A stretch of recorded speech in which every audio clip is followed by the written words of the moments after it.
Good morning students. आज हम पढ़ेंगे संज्ञा। तो बच्चों, आपने छोटी कक्षाओं में भी ये पढ़ा होगा संज्ञा क्या है।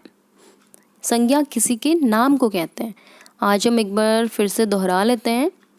संज्ञा किसी व्यक्ति, वस्तु, प्राणी, स्थान अथवा भाव के नाम को हम संज्ञा कहते हैं। इस चित्र को ध्यान से देखिए। स्नेहा पुस्तक पढ़ रही है।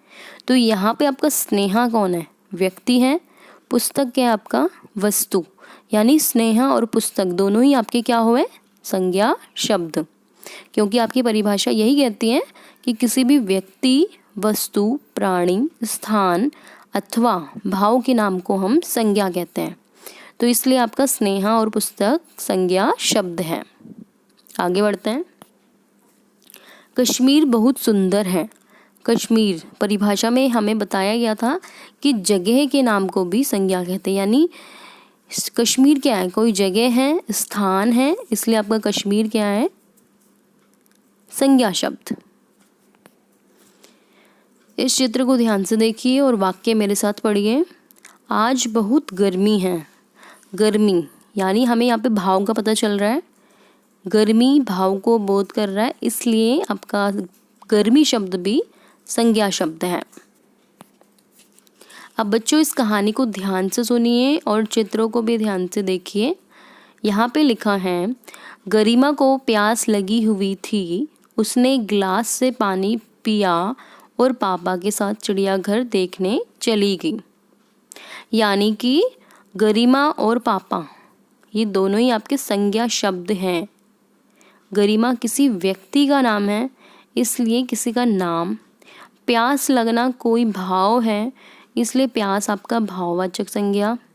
गिलास कोई वस्तु है, इसलिए आपका गिलास भी संज्ञा शब्द है। चिड़ियाघर कोई जगह है या स्थान है, तो इसलिए चिड़ियाघर भी आपका संज्ञा शब्द है।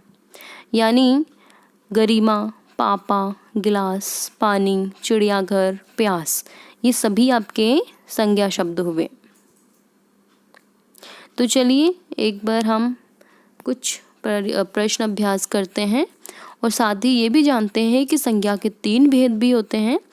व्यक्तिवाचक संज्ञा, जातिवाचक संज्ञा, भाववाचक संज्ञा। कितने भेद हैं? 3 भेद। इनको हम अगली कक्षा में पढ़ेंगे। तो चलिए कुछ प्रश्नों का अभ्यास करते हैं। किसी व्यक्ति, वस्तु, प्राणी, स्थान अथवा भाव के नाम को हम क्या कहते हैं? संज्ञा, सर्वनाम या फिर विशेषण। तो इसका सही उत्तर है संज्ञा। संज्ञा के भेद होते हैं 3, 4 या 5। अभी मैंने आपको बताया था संज्ञा के 3 भेद है। कौन कौन से? व्यक्तिवाचक, जातिवाचक और भाववाचक। यानी संज्ञा के कितने भेद हैं? 3। तो बच्चों, आपका होमवर्क आज का यही है कि आपको ये दोनों प्रश्न अपनी कॉपी में लिखना है और याद भी करना है। अगली कक्षा में हम मिलते हैं संज्ञा का पहला भेद व्यक्तिवाचक संज्ञा के साथ। तब तक के लिए धन्यवाद।